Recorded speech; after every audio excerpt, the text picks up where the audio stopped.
வணக்கம், welcome to Banu tradition. இன்றைக்கி மிகவும் ருசியான வாழைக்காய் வறுவல் எப்படி செய்கிறதுன்னு இந்த வீடியோவில் பார்க்கலாம். இதுக்கு தேவையான பொருட்கள் என்னென்னு சொல்கிறேங்க.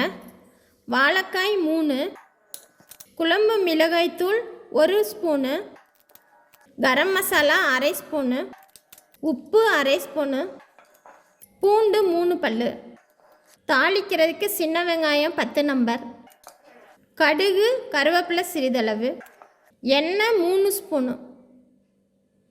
இவ்வளோதாங்க. இப்போ எப்படி செய்கிறதுன்னு பார்க்கலாம். முதல்ல நம்ம வாழைக்காயை இப்படி தோலை சீச்சு எடுத்துக்கலாம். ஃபுல்லாக எடுக்கக்கூடாது, இந்த மாதிரி லைட்டாக அப்படி தோலை எடுத்துக்கணும். இந்த மாதிரி மேலே இருக்க நாரை மட்டும் எடுத்துட்டு நல்லா கழுவிடுங்க. முழுசாகவே கழுவிட்டு தொடச்சி வச்சுக்கோங்க, தண்ணி இருக்கக்கூடாது. இப்போ இந்த வாழைக்காயை நல்லா இந்த மாதிரி நறுக்கி வச்சுக்கோங்க. நறுக்கிட்டு கழுவக்கூடாது. இப்போ இதோட கரம் மசாலா, குழம்பு மிளகாய்த்தூள் 1 ஸ்பூனு, உப்பு தேவையான அளவு 1 ஸ்பூன் கரெக்டாக இருக்கும், எண்ணெய் 1 ஸ்பூன் போட்டு நல்லா பெசரி வச்சுருங்க. 5 நிமிஷம் ஊறட்டும். இப்போ வாழைக்காய் நல்லா 5 நிமிஷம் ஊறிடுச்சுங்க. இப்போ நம்ம செய்ய ஆரம்பிச்சிடலாம். சின்ன வெங்காயத்தை நறுக்கி எடுத்துக்கோங்க. பூண்டை இந்த மாதிரி 1-2 நசுக்கி தட்டி எடுத்துக்கோங்க. இந்த வாழைக்காய் வறுவல் செய்கிறதுக்கு ஒரு வடைச்சட்டி அடிக்கணமானதாக எடுத்துக்கோங்க. இரும்பு சட்டி அல்லது நான்ஸ்டிக்கு, மண் சட்டி கூட நல்லாயிருக்கும். இப்போ எண்ணெயை ஊற்றிட்டேன், கடுகு போட்டுட்டேன்,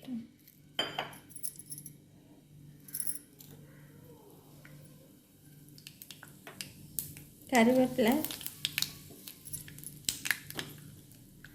நசுக்கின பூண்டை போட்டுருவோம்.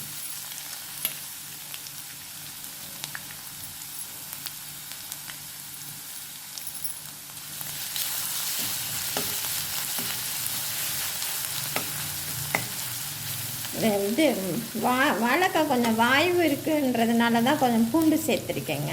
டேஸ்ட்டு இது நல்லாயிருக்கும்.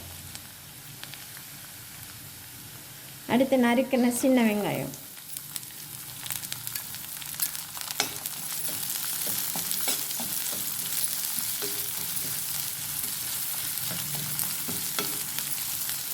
நல்லா வதங்கட்டும். வெங்காயத்துக்கு அளவா 1 சிட்டிகை உப்பு சேர்த்துக்கோங்க, சால்ட்டு.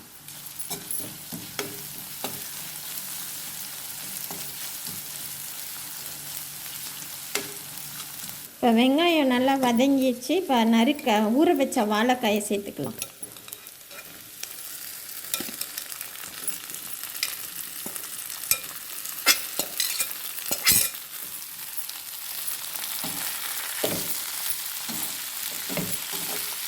அதில் 1 நிமிஷம் மீடியம் ஃப்ளேமில் ஒரு 2 நிமிஷம் விட்டுருங்க.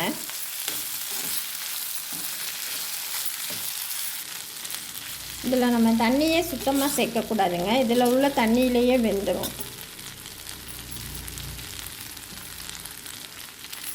இந்த வாழைக்காயில் நிறைய நார் சத்து நிறையா இருக்குதுங்க. அதோட விட்டமின் சத்துக்களும் இருக்குது. இதை நம்ம வாரத்தில் 2-3 நாளைக்கு தாராளமாக சேர்த்துக்கலாம்.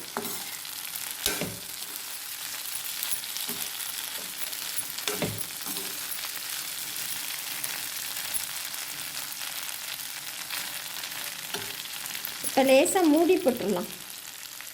இப்போ மூடி போட்டுட்டு அடுப்பை கம்மி பண்ணிடலாம். ஒரு 4 நிமிஷம் நல்லா வேகட்டுங்க. இப்போ 4 நிமிஷம் ஆயிடுச்சு, பார்க்கலாம் வெந்துருச்சானே. நல்லா வெந்திருக்குங்க, பாதி நல்லா வெந்துருச்சு. இனி மூடி போட வேண்டாம், இப்படியே நம்ம இன்னும் கொஞ்சம் நேரம் இருக்கட்டும். வாழைக்காயில் சுகர், வாழைக்காய் அடிக்கடி சாப்பிட்றதுனால நம்ம உடம்புல உள்ள ரத்தத்தில் சுகர் அளவை கண்ட்ரோல் பண்ணுது. அதனால் வாழைக்காய் நம்ம உடம்புக்கு ரொம்ப நல்லது.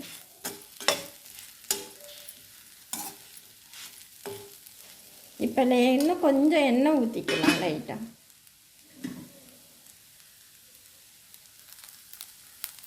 அப்போ தான் மொறுமொறுப்பாக வரும்.